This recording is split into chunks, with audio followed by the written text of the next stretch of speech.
এটি সেই সময়ের কথা যখন আসমানে জিনদের প্রবেশ বন্ধ করে দেওয়া হয়েছিল। আমাদের আর আসমানের খবরের মাঝখানে বাধা সৃষ্টি করা হয়েছে এবং আমাদের ওপর আগুনের ফুলকি বর্ষণ করা হচ্ছে। ফিরে চলো, এই রাস্তা বন্ধ করে দেওয়া হয়েছে। এটি সাধারণ কথা নয়, নিশ্চয়ই জমিন বা আসমানে খুব বড় কোনো ঘটনা ঘটেছে। যখন জিনেরা প্রথমবার কোরআন শুনেছিল, আলহামদুলিল্লাহি রাব্বিল আলামিন। এটা কেমন আওয়াজ? কি পড়ছে এসব? চলো চলো, জলদি চলো। এই কাহিনী হল সূরাতুল জিনের। কুল উহিয়া ইলাইয়া আন্নাহু ইসতামা'a নাফারুম মিনাল জিন।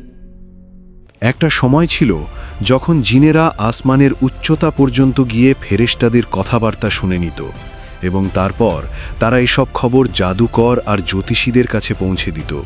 হাজার হাজার বছর ধরে এটাই তাদের নিয়ম ছিল, কিন্তু তারপর হঠাৎ সব কিছু বদলে গেল। সেই রাতে যখন জিনদের একটি দল সব সময়কার মতো আসমানের দিকে এগোলো, তখন সামনের দৃশ্য একদমই ভিন্ন ছিল।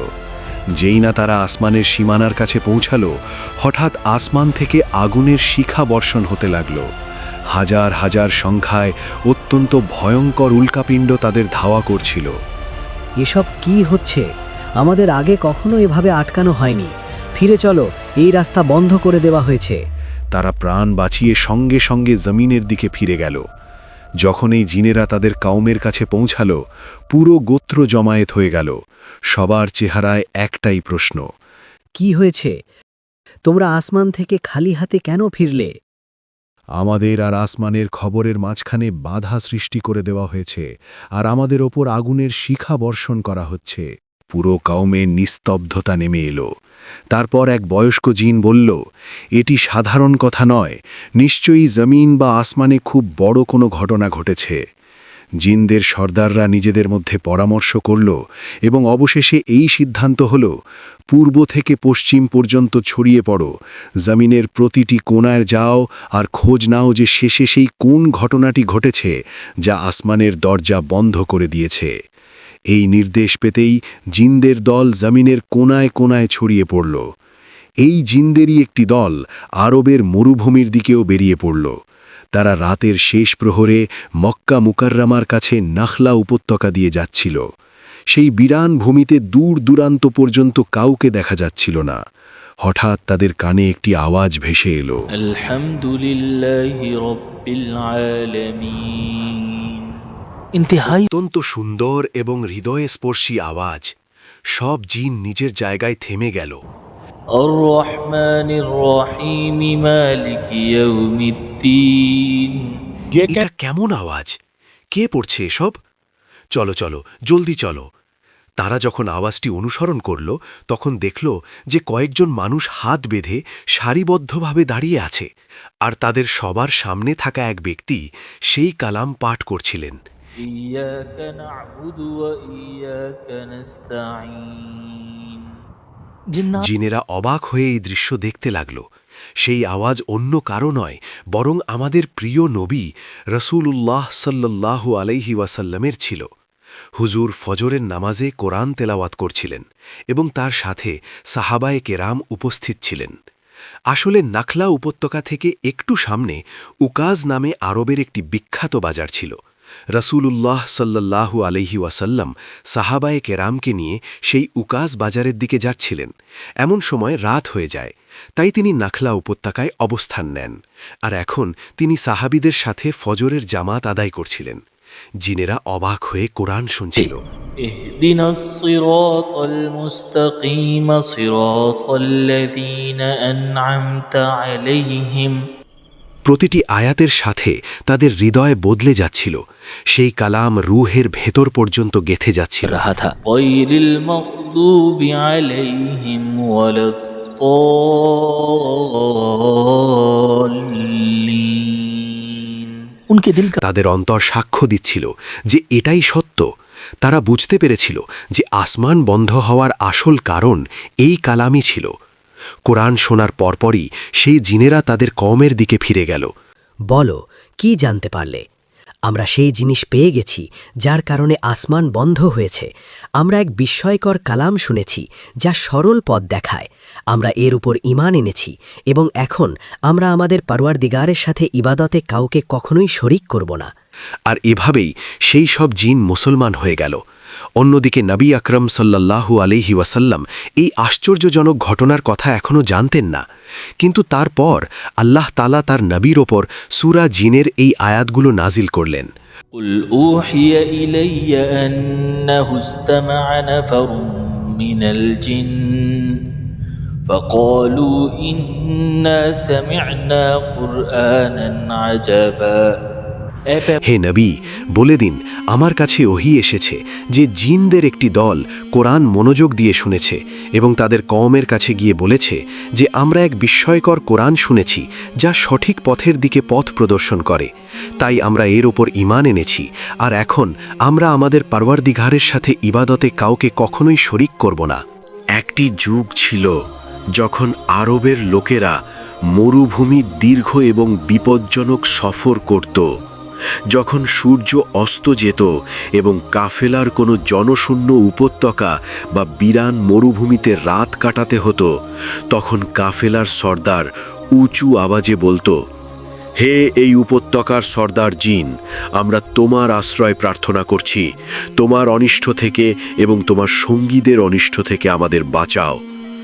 জিনেরা যখন দেখত যে মানুষ তাদের ভয়ে ভীত এবং তাদের কাছে আশ্রয় চাইছে, তখন তাদের মনে আরও অহংকার সৃষ্টি হতো, তারা আরও বেশি অবাধ্য হয়ে যেত।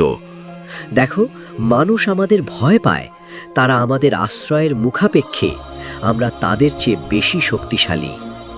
এই বাস্তবতাকে আল্লাহ তাআলা সূরাতুল জিনে বর্ণনা করেছেন যে মানুষের এই আমল জিনদের আরও বেশি অবাধ্য করে তুলছিল। কিন্তু এখন পরিস্থিতি বদলে গিয়েছিল। কোরআন শোনার পর জিনেরা বুঝতে পেরেছিল যে মানুষের মর্যাদা জিনদের চেয়ে অনেক উঁচুতে, কারণ মানুষের মাঝে আল্লাহর শেষ নবী উপস্থিত আছেন, আর তার উপরই আল্লাহর কালাম নাজিল হচ্ছে। এখন জিনদের অন্তরে আরও একটি আকাঙ্ক্ষা জন্ম নিল, সেই সত্তার সাথে সাক্ষাতের আকাঙ্ক্ষা যার ওপর এই কালাম নাজিল হয়েছিল। এটি এমন একটি রাত ছিল যখন লুকানো জগতের পর্দা উঠতে যাচ্ছিল। সেই রাতে রাসূলুল্লাহ সাল্লাল্লাহু আলাইহি ওয়াসাল্লাম এশার নামাজ আদায় করলেন এবং নামাজের পর তিনি ইরশাদ করলেন, আমাকে নির্দেশ দেওয়া হয়েছে যে আমি যেন জিনদের কোরআন শোনাই। তোমাদের মধ্যে কে আমার সাথে যাবে? পুরো মজলিসে নিস্তব্ধতা ছেয়ে গেল। তিনি দ্বিতীয়বার জিজ্ঞেস করলেন, তারপর তৃতীয়বার, কিন্তু কোনো উত্তর এলো না। তারপর তিনি হযরত আব্দুল্লাহ ইবনে মাসউদ রাদিয়াল্লাহু তাআলা আনহুর হাত নিজের হাতে নিলেন এবং তাকে সাথে নিয়ে মক্কার পাথুরে জমির দিকে চলতে শুরু করলেন। রাত গভীর হয়ে গিয়েছিল, চারদিকে নিস্তব্ধতা ছিল। কিছুটা দূরত্বে গিয়ে রাসূলুল্লাহ সাল্লাল্লাহু আলাইহি ওয়াসাল্লাম থেমে গেলেন। এবার তিনি হযরত আব্দুল্লাহ ইবনে মাসউদকে এক জায়গায় বসালেন এবং মাটিতে তার চারপাশে দাগ টেনে দিলেন। তারপর অত্যন্ত গাম্ভীর্যের সাথে বললেন, এই দাগগুলোর বাইরে কখনোই বেরোবে না। তোমার কাছাকাছি অনেক লোক আসবে, কিন্তু না তুমি তাদের সাথে কথা বলবে আর না তারা তোমার সাথে কথা বলবে। হযরত আব্দুল্লাহ ইবনে মাসউদ রাদিয়াল্লাহু তাআলা আনহু নীরবে সেই গণ্ডির ভেতর বসে পড়লেন। তার বুক দ্রুত কাঁপছিল। এবার রাসূলুল্লাহ সাল্লাল্লাহু আলাইহি ওয়াসাল্লাম সামনে এগিয়ে গেলেন। রাত আরও গভীর হতে লাগল। হঠাৎ আব্দুল্লাহ ইবনে মাসউদ রাদিয়াল্লাহু তাআলা আনহু অনুভব করলেন যে কোনো অদ্ভুত মাখলুক তার কাছে আসছে। তারা অনেক উঁচু ও লম্বা ছিল, কিন্তু না তাদের চেহারা স্পষ্ট দেখা যাচ্ছিল আর না তাদের পোশাক। তারা হযরত আব্দুল্লাহ ইবনে মাসউদের কাছে এসে দাগের কাছে থেমে যেত এবং তারপর কিছু না বলে নীরবে রাসূলুল্লাহ সাল্লাল্লাহু আলাইহি ওয়াসাল্লামের দিকে এগিয়ে যেত। আব্দুল্লাহ ইবনে মাসউদের অন্তর ভয়ে কাঁপছিল। সারা রাত জিনেরা আসতে থাকল এবং হুজুরের কাছে হাজির হতে থাকল। যখন রাত শেষ হওয়ার কাছাকাছি হলো, তখন রাসূলুল্লাহ সাল্লাল্লাহু আলাইহি ওয়াসাল্লাম ফিরে এলেন। হজরত আবদুল্লাহ ইবনে মাসুদ এখনও গণ্ডির ভেতর বসেছিলেন। নবী সাল্লাল্লাহু আলাইহি ওয়াসাল্লাম বললেন, আমি সারা রাত জেগেই ছিলাম। তারপর নবী সাল্লাল্লাহু আলাইহি ওয়াসাল্লাম গণ্ডির ভেতর প্রবেশ করলেন এবং আবদুল্লাহ ইবনে মাসুদের পাশে শুয়ে ঘুমিয়ে পড়লেন। যেই না হুজুরের ঘুম গভীর হল, আরও একটি অদ্ভুত মাখলুক হাজির হল। কিন্তু এই মাখলুক আগের মতো ভয়ঙ্কর ছিল না, বরং এরা খুব নুরানি সত্তা ছিল। তাদের কাপড় একদম সাদা ছিল আর তারা অত্যন্ত সুন্দর ছিল। তাদের মধ্যে কয়েকজন রাসূলুল্লাহ সাল্লাল্লাহু আলাইহি ওয়াসাল্লামের শিয়রে বসল এবং কয়েকজন তার পায়ের দিকে। তারপর তারা নিজেদের মধ্যে কথা বলতে শুরু করল। আবদুল্লাহ ইবনে মাসুদ নীরবে শুনতে লাগলেন। তাদের মধ্যে একজন বলল, আমরা কোনো বান্দাকে এমন দেখিনি যাকে এত বড় মর্যাদা দেওয়া হয়েছে যতটা এই নবীকে দেওয়া হয়েছে। দ্বিতীয়জন বলল, ওনার চোখ ঘুমায় বটে, কিন্তু ওনার অন্তর জাগ্রত থাকে। তারপর তারা বলল, ওনার উদাহরণ এমন যেন এক সর্দার একটি প্রাসাদ বানালো, তারপর তাতে একটি দস্তরখান বিছালো এবং লোকদের তার দাওয়াতে ডাকল।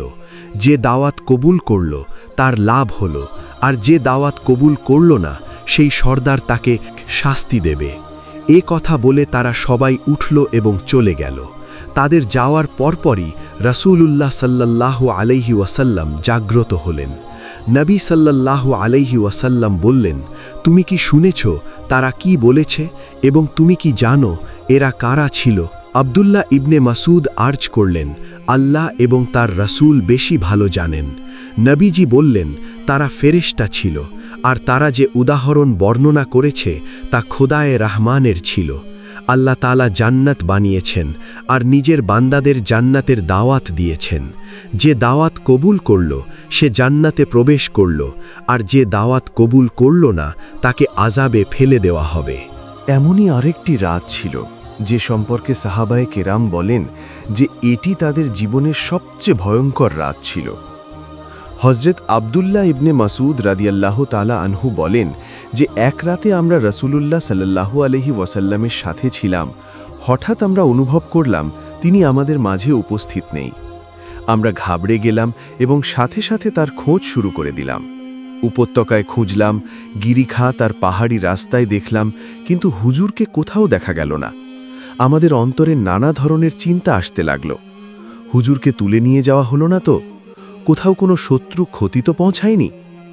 হযরত আবদুল্লাহ ইবনে মাসুদ বলেন, আমরা সেই রাত তীব্র অস্থিরতায় কাটিয়েছি, এমন রাত যা হয়তোই কোনো জাতি কখনো কাটিয়েছে।